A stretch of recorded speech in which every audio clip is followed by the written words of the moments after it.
누가복음 16장 1절부터 13절 한 절씩 교독합니다. 또한 제자들에게 이르시되 어떤 부자에게 청지기가 있는데 그가 주인의 소유를 낭비한다는 말이 그 주인에게 들린지라. 주인이 그를 불러 이르되 내가 내게 대하여 들은 이 말이 어찌 됨이냐. 내가 보던 일을 세마라. 청지기 직무를 계속하지 못하리라 하니. 청지기가 속으로 이르되 주인이 내 직분을 빼앗으니 내가 무엇을 할까? 땅을 파자니 힘이 없고 빌어먹자니 부끄럽구나. 내가 할 일을 알았도다. 이렇게 하면 직분을 빼앗긴 후에 사람들이 나를 자기 집으로 영접하리라 하고. 주인에게 빚진 자를 일일이 불러다가 먼저 온 자에게 이르되 내가 내 주인에게 얼마나 빚졌느냐? 말하되 기름 100마리니이다. 이르되 여기 내 증서를 가지고 빨리 앉아 50이라 쓰라 하고. 또 다른 이에게 이르되 너는 얼마나 빚졌느냐? 이르되 밀 100석이니이다. 이르되 여기 내 증서를 가지고 80이라 쓰라 하였는지라. 주인이 이 옳지 않은 청지기가 이를 지혜 있게 하였으므로 칭찬하였으니 이 세대의 아들들이 자기 시대에 있어서는 빛의 아들들보다 더 지혜로움이니라. 내가 너희에게 말하노니 불의의 재물로 친구를 사기라. 그리하면 그 재물이 없어질 때에 그들이 너희를 영주할 처소로 영접하리라. 지극히 작은 것에 충성된 자는 큰 것에도 충성되고 지극히 작은 것에 불의한 자는 큰 것에도 불의하니라. 너희가 만일 불의한 재물에도 충성하지 아니하면 누가 참된 것으로 너희에게 맡기겠느냐? 너희가 만일 남의 것에 충성하지 아니하면 누가 너희의 것을 너희에게 주겠느냐. 우리 13절 같이 읽겠습니다. 집 하인이 두 주인을 섬길 수 없나니 없나니 혹 이를 미워하고 저를 사랑하거나 혹 이를 중히 여기고 저를 경히 여길 것임이니라. 너희는 하나님과 재물을 겸하여 섬길 수 없느니라. 아멘. 할렐루야. 여러분 우리 하나님을 찬양합니다. 사랑하는 여러분 오늘 12월 마지막 주일이에요. 그래서 여러분 이렇게 마지막이 벌써 왔어요. 그죠? 올 한 해도 정말 바쁘시게 잘 지내셨는데 정말 애쓰면서 잘 사셨습니다. 우리 이렇게 인사할까요? 지금 여기까지 함께 하신 하나님께 감사합니다. 시작. 지금 여기까지 함께 하신 하나님께 감사합니다. 아멘. 정말 지금 여기까지 함께 하신 하나님 정말 감사합니다. 여러분 요즘 우리 시대는요 너무 빠른 속도로 변화하죠. 그래서 미처 대처할 사이가 없어요. 너무 빨라서요. 그래서 예를 들면 저같이 벌써 이제 일종의 기성세대처럼 된 나이가 되면 이 빠른 속도를 따라갈 수 없습니다. 그리고 우리가 뭐 젊은이들 그러지만 이 사람들이 생각하는 어떤 사고도 따라갈 수가 없어요. 이미 등장한 AI 시대이죠. 이제는 인간의 존엄성, 여러분 구축해내기도 어렵고 보호하기도 어려울 위기가 들이닥쳤습니다. 이제 더 이상 인간만의 특수성을 강조하는 그런 시대도 이제 없어져 버린 것 같아요. 많은 직업이 없어지는 것은 물론이거니와 오직 인간만의 것이야 라고 했던 것을 다 잠식당해 버렸습니다. 그렇다 보니 이 시대는 더더욱 하나님 그분을 인정한다? 이 일이 쉽지 않아요. 왜냐하면 기계가 대체하기 시작했고 컴퓨터가 대체하기 시작한 또는 그 세계가 도대체 이게 진짜 현실 세계인지 또는 인조적 세계인지 알 수 없을 정도로 이제는 막 혼합된 세계를 산단 말입니다. 그런데 보이지도 않는 하나님을 경외한다? 그를 인정한다? 이것을 점점점 더 미미하게 생각하는 것 같습니다. 그럼에도 불구하고 세상이 어떻게 변하든지 간에 우리는 알잖아요. 적어도 여전히 살아계신 하나님을 우리는 경험하고 있잖아요. 그렇기 때문에 우리는 하나님을 전하고 또 하나님을 만날 수 있도록 다리를 놔주신 십자가 지신 예수 그리스도 그분을 전할 수밖에 없죠. 그런데 여러분 이렇게 예수 믿기가 어려운 시대를 사는데 성경은 또 왜 이렇게 어려워? 어려운 이야기 중에 여러분 끝판왕이라고도 할 수 있을 만한 비유가 오늘의 비유입니다. 아니 어떻게 성경에 이런 이 비유가 있어? 그럴 정도로 의아해할 비유의 이야기가 오늘 본문입니다. 더군다나 알려진 제목이 뭔지 아십니까? 불의한 청지기 비유입니다. 불의한 청지기 비유. 여러분 아까 읽으셨어요. 그리고 알고 있는 내용 있는 분들은 이거 참 이해 안 되는 비유였다라는 것을 벌써 여러분이 알고 계실 겁니다. 굳이 성경에서 이 말씀을 하시는 이유는 무엇일까요? 이 비유는 누가복음에만 있는 걸로 기록되어 있는데 내용 자체도 어렵고요. 굳이 이 비유까지 해서 여러분 우리를 혼동시킬 이유가 도대체 뭐냔 말이에요. 개략적 내용은 이렇습니다. 오늘 이야기는 누가복음 15장 집 나간 작은 아들을 기다리는 아버지의 비유 다음 장에 나오는 겁니다. 그래서 성경은 오늘 읽은 성경 1절은 이렇게 시작합니다. 또한 제자들에게 이르시되. 아하, 이거는 이 비유를 들어야 될 대상이 안 믿는 사람이 아니라 이미 제자가 된 사람들에게 들려주는 말씀입니다. 우리에게 적용하면 이미 예수 믿고 교회 잘 다니고 있는 사람, 직분 갖고 사는 사람, 그런 사람에게 들려주시는 거예요. 그리고 이어서 이렇게 말합니다. 어떤 부자에게 청지기가 있는데 그가 주인의 소유를 낭비한다는 말이 그 주인에게 들린지라. 예수님 당시 상황으로 볼 때 갈릴리에 이런 경우가 많았습니다. 지주가 있었고요. 그 지주의 일을 맡아서 하는 고용된 사람, 그런 사람이 나온 겁니다. 일종의 소장농 같은 사람일 수도 있고 고용인 중에 고용한 사람들이 여러분 피고용된 사람들이 있습니다. 그럼 여기 청직이라고 되어 있는데 남의 것을 맡아서 하는 사람입니다. 그래서 오이코노모스, 그래서 오이코스, 집, 네모, 이게 두 개가 같이 연결된 겁니다. 즉 남의 집을 잘 관리하고 감독하는 사람, 그래서 짐꾼이나 토지관리나 주방장 또는 금전 회계인이 다 들어갑니다. 청지기, 자기 것이 아니라 남의 것을 관리하는 사람이에요. 대부분의 청지기는 노예 출신인 경우 많고 자유민 출신이어도 노예에서 해방된 자유민. 대부분이 노예 출신의 사람들이 그냥 남의 땅에 부쳐먹고 사는 거죠. 남의 것 가지고 조금 열심히 해서 돈 가지고 사는 겁니다. 그러니 여러분, 주인의 것을 관리하는 이 청지기의 이야기인데 이 사람이 불의한 거예요. 소문에 보니까 이 청지기가요, 머리가 좋은 사람이에요. 자기의 입속을 차리느라 주인의 재산을 낭비한다는 소문이 든 거예요. 아마도 머리 써서 주인의 재산을 몰래 빼돌린 것 같습니다. 주인은 이제 청지기를 불러 말합니다. 자초지종을 묻고 이제 더 이상 나의 일을 하지 말라고 그만두라고 경고하죠. 그런데 문제는 여기서부터입니다. 청지기는 주인의 말을 듣자 머리를 쓰기 시작합니다. 그 부분을 읽어봅니다. 청지기가 속으로 이르되 주인이 내 직분을 빼앗았으니 내가 무엇을 할까? 땅을 파자니 힘이 없고 빌어먹자니 부끄럽구나. 내가 할 일을 알았도다. 이렇게 하면 직분을 빼앗긴 후에 사람들이 나를 자기 집으로 영접하리라 하고 머리를 막 쓰기 시작한 겁니다. 어떻게 살아남지? 내가 열심히 이렇게 주인의 것 관리하면서 살았는데 내가 가서 땅을 파고 살아? 내가 그렇게 빌어먹고 살아? 나 그거 못할 것 같은데. 그리고는 한 것이 어떤 거냐면 주인이 채무자들에게 받아야 될 부채를 자기 스스로 감하여 주기 시작합니다. 그렇게 채무자들의 마음을 삽니다. 여러분, 나쁜 사람이죠? 자기 재산도 아닌데 주인의 재산을 이렇게 갉아먹기 시작한 거예요. 그야말로 자신의 것이 아닌데 주인의 것을 제 것 마냥 쓰고 있는 형국입니다. 그런데 이상합니다. 여기서부터 헷갈립니다.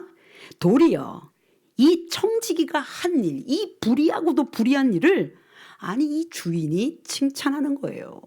여러분 8절, 이건 여러분이 읽어주세요. 8절 시작. 주인이 이 옳지 않은 청지기가 이를 지혜 있게 하였으므로 칭찬하였으니 이 세대의 아들들이 자기 시대에 있어서는 빛의 아들들보다 더 지혜로움이니라. 아니 이 옳지 않은 청지기를 칭찬하셨다는 거예요. 여기서 딱 걸리는 거예요. 우리는 여기서부터 이해하기가 어렵습니다. 의로우신 우리 주님이, 예수님이 왜 불의한 청지기, 남의 재산에 손대는 이 나쁜 청지기, 이 사람을 칭찬하신 것처럼 헷갈리게 할까요? 아니 그러면 우리도 이렇게 불의하게 살란 얘기입니까? 남의 재산 맡으면 조금씩 떼서 먹으란 얘기입니까? 그런데 잘 보셔야 됩니다. 이 주인의 칭찬이 진짜 칭찬일까? 여러분, 공동번역본으로 읽어드립니다. 그 정직하지 못한 청지기가 일을 약삭빠르게 처리하기 때문에 주인은 오히려 그를 칭찬하였다. 세속의 자녀들이 자기네들끼리 거래하는 데는 빛의 자녀들보다 더 얕다.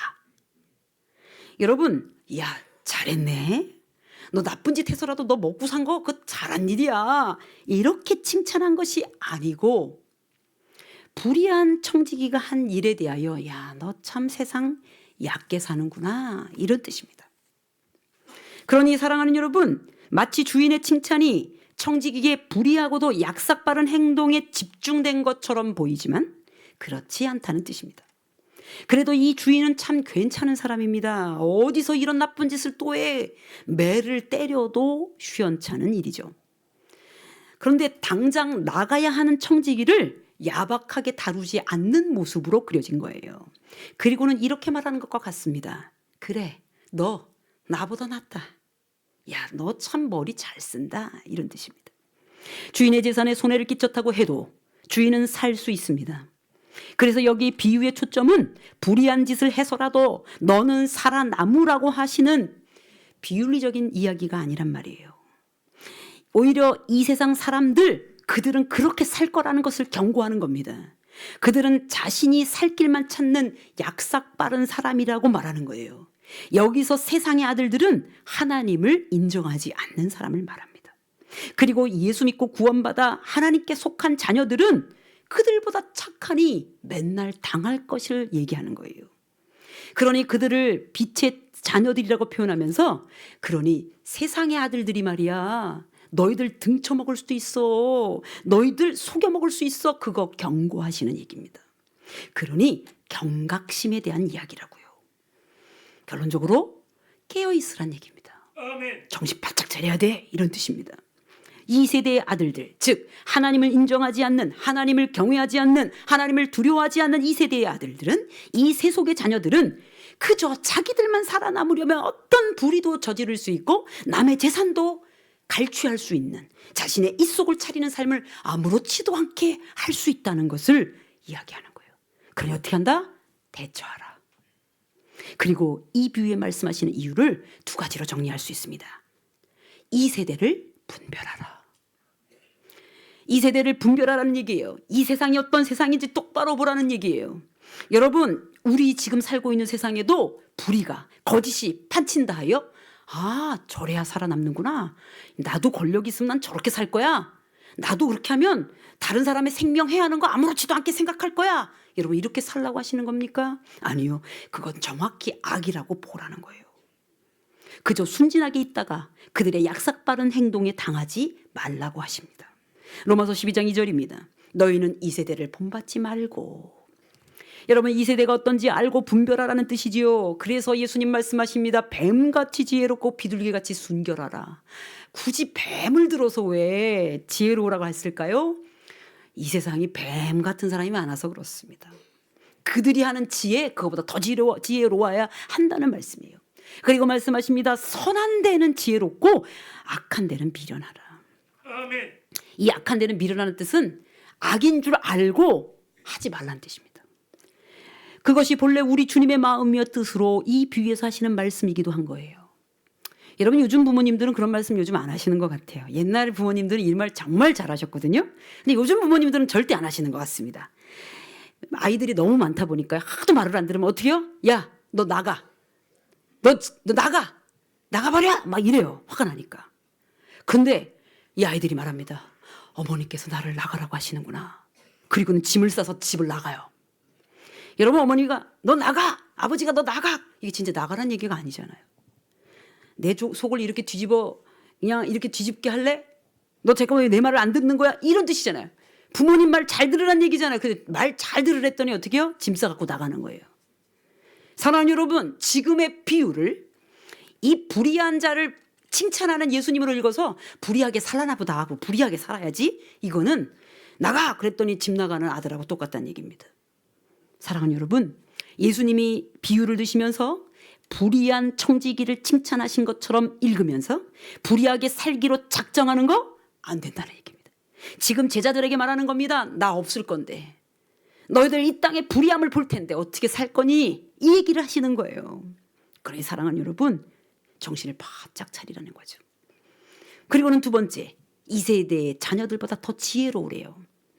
사랑하는 여러분, 이 세대의 아들들을 우리가 어떻게 따라갑니까? 그들의 악함을 어떻게 따라갈 것이며, 그들의 약삭빠름을 어떻게 따라갈 것이며, 그들의 자기중심적 태도를 어떻게 앞설 수 있습니까? 그런데 그것보다 더 지혜로우라 그래요. 그런데 어떻게 해요? 그들이 어떻게 할 것까지도 직관적으로 또는 하나님의 뜻에 구하여 여러분 바짝 정신을 차려야 되는 거죠.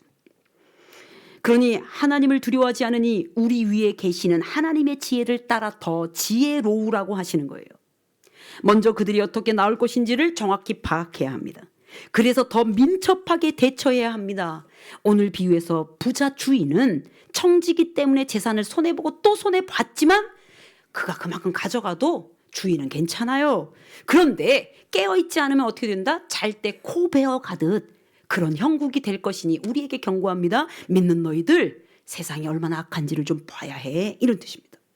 오늘날 우리에게 이 비유의 내용을 정리해 본다면 이런 것일 수 있습니다. 물론 절대 일어나면 안 될 일들이 주변에서 일어나는 거 가끔 뉴스를 통해서 보죠. 지방의 모 자금 금고에 일개 직원이 몇십억씩 그냥 갈취했더라. 사기를 쳤더라. 아니 저게 어떻게 가능할까? 여러분 사기치기로 작정하면 사기를 치더라고요. 자신의 재산을 증식하기 위해 온갖 악의 수단을 다 쓰고도 아무렇지도 않는 사람들이 있더라고요. 그런 일이 있을 때 여러분 잘 들여다보셔야 돼요. 저거는 하나님이 원하시지 않는 거야. 이걸 아시라고요. 목회 중에 함께 있었던 한 수련전도사 이야기를 제가 한 번 정도 했었습니다. 아니 그 순전한 수련전도사가 사기를 당했습니다. 진짜 순진하거든요. 마음이 따뜻한 사람이에요. 그런데 어느 날 일면식도 없던 사람이 찾아와가지고 자기의 어려움을 얘기하면서 자기를 좀 도와달라고 그런 거예요. 그리고는 뭘 빌려달래요? 명의를 빌려달랍니다. 자동차의 명의도 빌려가게 했어요. 나중에 어떻게 됐습니까? 엄청난 사기를 받았습니다. 전도사 월급으로는 갚을 수 없는 돈을 그냥 사기 맞은 거예요. 대포폰 만들어가지고 막 난리가 나가지고 결국은 막 형사가 왔다 갔다 거리고 막. 여러분 어떻게 됩니까? 순진한 전도사를 유혹한 그 사기꾼 나쁜 사람이죠. 그래서 도대체 너무 속상해서 도대체 왜 일이 일어났냐 왜 이러냐 그 전도사가 이렇게 고백했습니다. 목사님 사실은 내 깊은 마음 안에 이러면 돈을 좀 벌 수 있다는 말을 듣고 탐욕이 생겼습니다. 이거 그냥 이름만 불려줘도 돈을 받을 수 있다는 생각에 그 돈 벌고 싶은 마음이 한 거예요. 그럼 보겠습니다. 여러분 그 사기를 맞은 그 사기꾼을 어떻게 넘겠습니까? 그런데 이 모종의 이런 사기가 있음을 벌써 보셔야 되지요. 그리고 당하지 않기 위해서 깨어 계셔야 되지요. 깨어있지 못한 이유가 뭐였습니까? 그 안에 그냥 이름만 빌려주고도 돈을 벌 수 있겠다고 하는 그 이상한 한탕주의 같은 물질적 탐욕이 그를 사기당하게 한 것입니다. 그럼 여러분 주변에 어떻게 해서든지 거짓으로 자신의 유익을 구하려는 사람들이 있다고 하는 걸 보시고 빛의 자녀들인 여러분 정신을 바짝 차려서 그들보다 더 한층 지혜롭게 되시기를 주님의 이름으로 축복합니다. 아멘. 그러므로 이 비유를 말씀하신 예수님의 뜻은 이 세대를 정확히 잘 파악하고 분별하라. 그리고 그들보다 위에 있으라. 그들보다 더 깨어서 지혜로우라. 이거 하나님이 주시는 지혜로 가능합니다. 그러니 지혜롭게 되시기를 주님의 이름으로 축복합니다. 아멘. 그렇다면 우리에게 하시는 말씀은 무엇일까요? 지금 제자들에게 하시던 이 말씀은 우리에게도 적용되겠죠. 이제 예수님께서 제자들만 덩그러니 이 땅에 두고 십자가 지셔야 되고 하늘로 오르셔야 합니다. 그러니 제자들만 덩그러니 남아있으니 이들이 정신 바짝 차리지 않으면 이들은 어떻게 해요? 이 세대의 아들들에게 먹혀버릴 수도 있어요. 그러니 말합니다. 야 불의한 세상이다. 불의한 청지기 같은 사람이 있다. 그러니 정신 차려라. 그리고 주님을 눈으로 볼 수 없는 여러분 우리들에게도 말씀하시는 겁니다. 이 세상을 봐라. 당신들은 착한데 악한 사람들이 더 승한 것처럼 보이지 않냐? 저들이 더 잘 사는 것처럼 보이지 않냐? 그런데 잘 봐라. 그럼에도 불구하고 그렇게 살면 안 된다. 그러니 어떻게 한다? 우리 주님이 오셔서 끝장낼 날이 올 거니 결산할 때가 올 것이니 깨어 있으라. 여러분 저를 따라합니다. 결산할 때가 오니 깨어 있어라. 여러분 2절 여러분 읽어주세요. 2절 시작. 주인이 그를 불러 이르되 내가 내게 대하여 들은 이 말이 어찌 됨이냐 내가 보던 일을 세마라. 청지기 직무를 아멘. 여기까지만 읽을게요. 내가 보던 일을 세마라. 12월 마지막 주일 우리도 셈 좀 해봅시다. 어떠셨습니까? 하나님 앞에 좀 계산할 게 좀 남아 계십니까? 아유 주님 제가 말씀대로 살아서 이만큼 남겼습니다. 주님 기도하면서 주님이 주신 것 이만큼 남겼습니다. 아니면 주님이 주신 것조차도 활용하지 못하고 여러분 혹시 빈털터리가 된 것이십니까? 아니면 주께서 주신 것은 갖고 있지도 못하고 여러분 세속적인 것만 잔뜩 갖고 계십니까?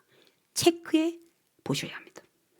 마태복음 25장에는요. 25장에는 달란트 비유. 거기서 예수님 말씀하십니다. 결산하자.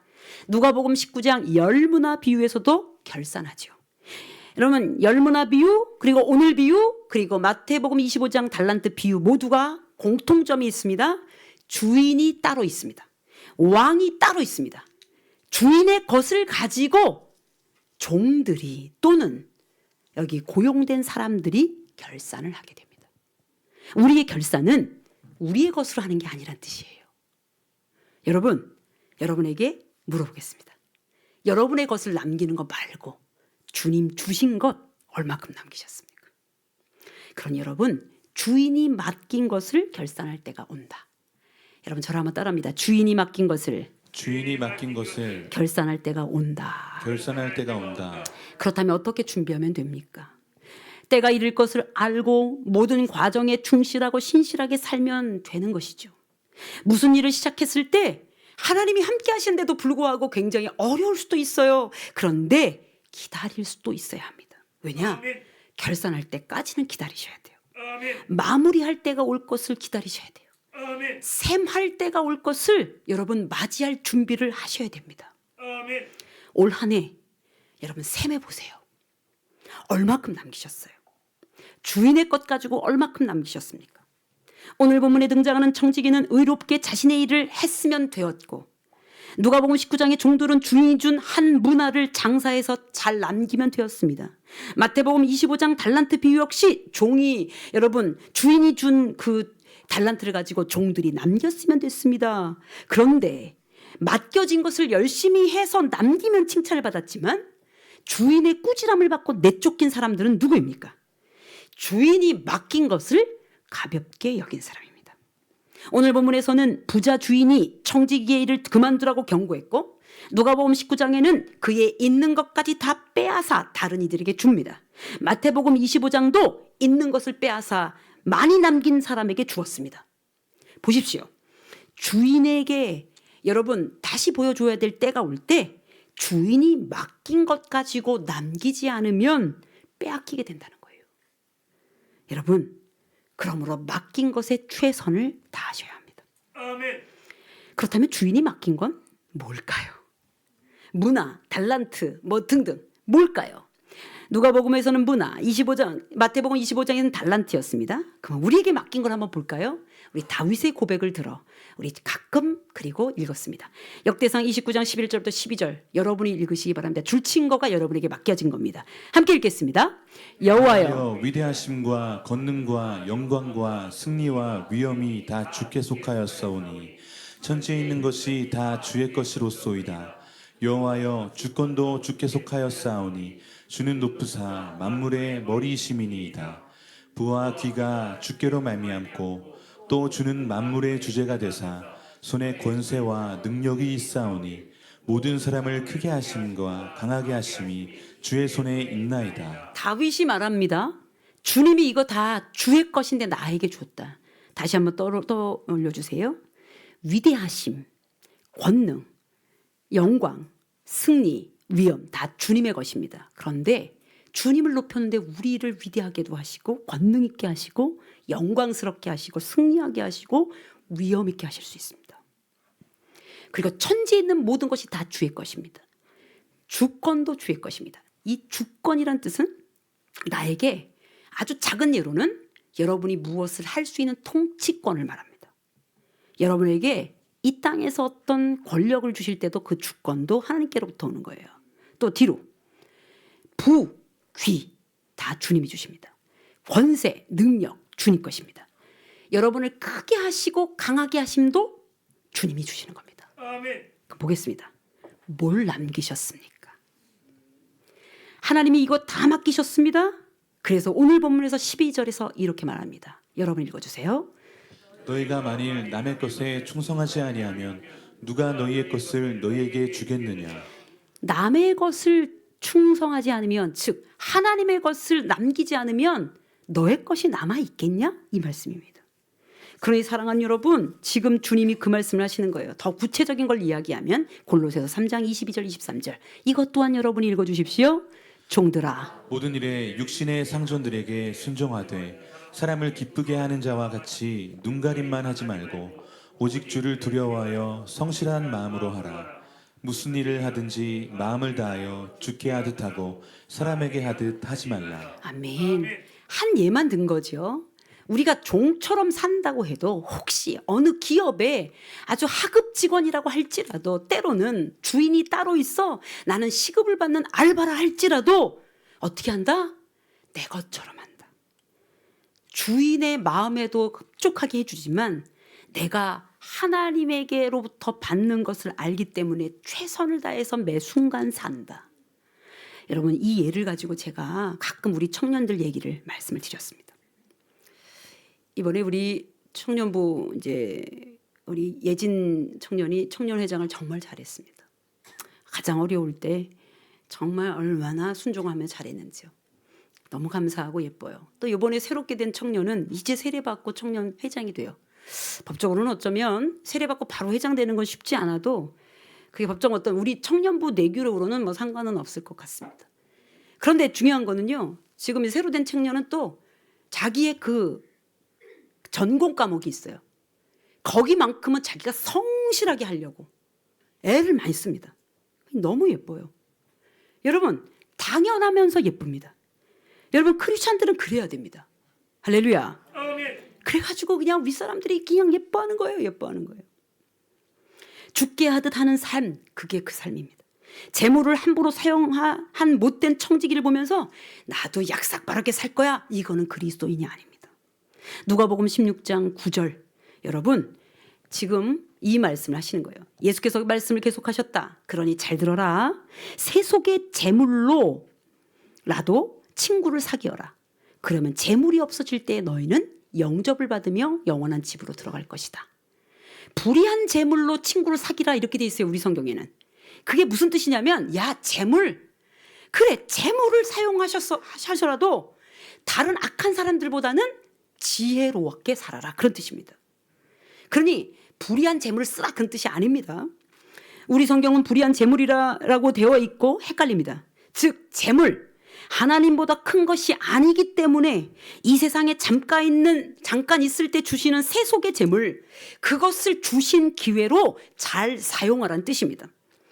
여러분, 저는 성 어거스틴 이야기를 하고 싶어요. 여러분, 어거스틴 이렇게 말합니다. 인간이 사랑하는 대상이 있다. 하나는 하나님인데 인간이 자기도 모르게 돈을 사랑하더라, 이거예요. 그런데 헷갈린 거라는 거예요. 왜냐하면 인간이 사랑하는 것을 목적적으로 사랑하는 것은 향유한다라고 표현한다. 그래서 라틴어로 프루이예요. 프루이. 그러니까 프루이. 그런데 이 돈처럼 사랑하는 게 아니라 이거는 수단으로 사용해야 되는 것이 있다. 사랑을 헷갈리지 말아라 그런 거예요. 이거는 우티라고 합니다. 프루이와 우티. 즉 뭐냐? 목적으로 해서 향유할 대상을 진짜 사랑하는 거지, 수단인데 사랑하는 것은 그건 잘못된 사랑이다, 그런 거예요. 여러분, 불의한 이 청지기가 뭘 사랑해서 이런 나쁜 짓을 했어요? 하나님을 두려워하지 않고 돈을 사랑해서 나쁜 짓을 한 거예요. 오늘 이 말씀의 결론은 13절에 있습니다. 여러분 13절을 보세요. 같이 읽고 말씀을 정리합니다. 함께 봉독합니다. 집 하인이 두 주인을 섬길 수 없나니 혹 이를 미워하고 저를 사랑하거나 혹 이를 중히 여기고 저를 경히 여길 것임이니라. 너희는 하나님과 재물을 겸하여 섬길 수 없느니라. 아멘. 지금 불의한 청지기가 재물 때문에 나쁜 짓을 했던 것의 결론이, 야, 그래, 그 재물 하나님을 두려워한 다음에 지혜롭게 쓴다면 써라. 그러나 저 불의한 자도 저렇게 재물 가지고 저렇게 쓰는 거 잘 보고, 너희들은 하나님이 사랑의 대상, 그리고 그를 경외할 대상, 그리고 그분에게서부터 온 재물을 더 지혜롭게 사용하라, 이런 뜻이에요. 그러니 재물 사용에 대한 이야기가 아니라 이 땅에서 하나님을 어떻게 잘 섬기며 살 것인가의 내용이기도 합니다. 올해 마지막 주일입니다. 결산해 보십시다. 올 한 해 하나님과 얼마나 친밀하셨습니까? 하나님을 얼마나 향유하셨습니까? 하나님의 뜻을 얼마나 잘 이루어 주셨습니까? 여러분, 결산할 때 여러분 하나님 앞에 기쁨이 되시기를 주님의 이름으로 축복합니다. 여러분 저를 따라합니다. 샘할 때가 온다. 샘할 때가 온다. 기도하겠습니다. 거룩하신 하나님, 우리가 마지막 결산할 때가 온다고 말씀하셨습니다. 물질도 주께로부터 오는 것이기 때문에 하나님 앞에서 하나님의 것을 가지고 결산할 때에 주의 것을 배나 남길 줄 아는 하나님의 종들이 되게 하여 주시옵소서. 오늘도 결산하는 당회와 구역회를 합니다. 은혜의 결산, 하나님 사랑의 결산이 이루어지게 하시고 내년은 더욱더 하나님께서 부어주실 것을 예견하고 예언하는 참으로 아름다운 시간이 되도록 도와주옵소서. 우리 주 예수 그리스도의 이름으로 기도합니다.